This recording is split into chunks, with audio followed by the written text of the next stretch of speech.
யார் ஒரு சகோதரனின் குறையை தன்னை விட்டு திருப்பி விடுவானோ அல்லாஹ் அவனுடைய முகத்தை நரகத்திலிருந்து திருப்பி விடுகிறான் என்று.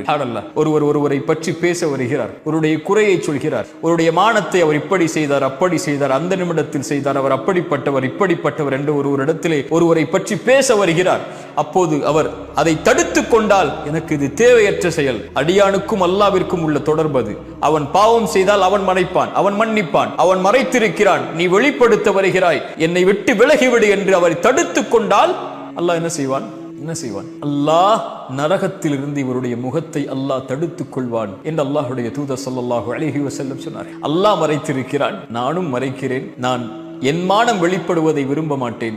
அதுபோல் பிறருடைய மானத்தை ஒரு காலம் என் உயிர் உள்ளவரை என் நாவுகள் வெளிப்படுத்தாது என்ற உறுதியோடு, கண்ணியத்தோடு, மானத்தோடு, அல்லாஹ் கொடுத்த வீரத்தோடு வாழக்கூடியவர்களை அல்லாஹ் ரப்புல் ஆலமீன் நேசிக்கிறான்.